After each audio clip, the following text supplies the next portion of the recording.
In ancient Greece, amidst the bustling marketplaces and grand temples, lived a man who challenged every convention of his time. His name was Diogenes, and he was a philosopher, but he didn't write lengthy texts or lecture in pristine academies. Instead, he chose a life of extreme poverty, believing that true freedom was found not in having more, but in wanting less. He rejected all luxuries and possessions, making his home in a large ceramic jar in the public square. His only belongings were a simple cloak and a wooden staff. He was a living protest against the materialism he saw around him.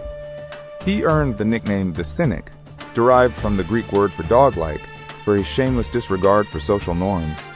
At the same time, another figure was carving his name into history with a sword instead of a staff. Alexander of Macedon, a brilliant and ambitious young leader, tutored by the great philosopher Aristotle. By the age of 30, he had never lost a battle and had forged one of the largest empires the world had ever seen. His name echoed from Greece to India, a symbol of immense power, wealth, and conquest. He was the man who had everything the world could offer. The stage was set for a historic meeting between the man who conquered the world and the man who wanted nothing from it. Intrigued by stories of the strange philosopher, Alexander traveled to the city of Corinth to seek him out. While other statesmen and philosophers rushed to congratulate the young conqueror, Diogenes paid him no mind. Alexander found him just as the stories described, lying on the ground, basking in the morning sun. The most powerful man in the world stood before the philosopher, surrounded by his heavily armed guards. Alexander greeted him, and, with the confidence of a king, made a grand offer. "Ask of me any favor you wish." Diogenes, barely stirring, squinted up at the emperor who was casting a shadow over him. He gave a simple, profound reply that would echo through the ages. "Yes," he said, "stand out of my light." Alexander's followers began to laugh, shocked at the audacity of the beggar. But Alexander was not angry, he was stunned. In that moment, he saw a man who possessed a kind of freedom that no empire could conquer. A man who wanted nothing that Alexander could give, because he already had everything he needed, the sun on his skin. Turning to his bewildered followers, Alexander silenced them with a remark. "But truly," he declared, "if I were not Alexander, I would wish to be Diogenes." The story of their meeting became a legend, a timeless lesson on the difference between worldly power and inner freedom. Diogenes showed that true wealth is not in what you have, but in what you can live without. And Alexander, the conqueror of the world, learned a lesson in humility from the one man who had nothing to lose and everything to gain. Diogenes' philosophy, Cynicism, was a radical call to live in accordance with nature, free from societal constraints. He believed society's rules and the pursuit of wealth and fame were traps that prevented true happiness. His public stunts, like carrying a lit lantern in daylight, searching for an honest man, were forms of performance art.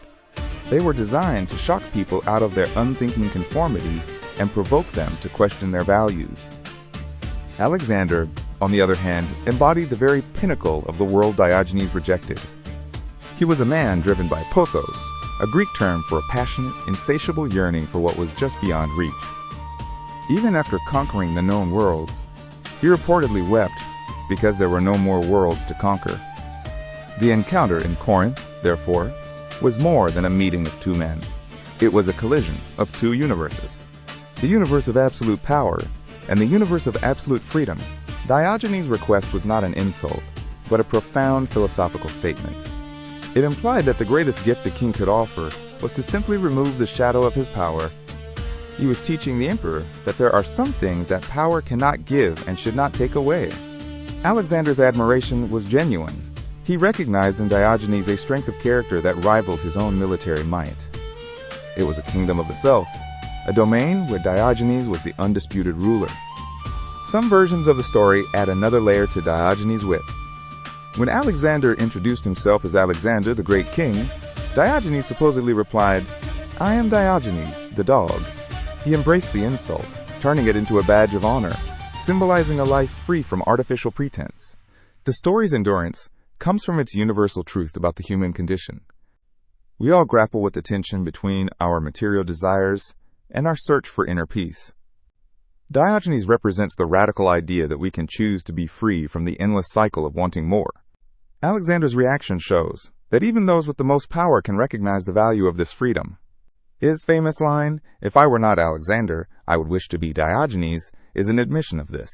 It acknowledges that there are two paths to greatness, one through conquering the world, the other through conquering the self. In an almost unbelievable twist of fate, historical accounts suggest both men died on the same day in 323 BC. The emperor in his opulent palace in Babylon, and the philosopher in his humble corner of Corinth. One left behind a crumbling empire, torn apart by his generals. The other left behind an indestructible idea that the source of happiness lies not in the world outside, but within ourselves.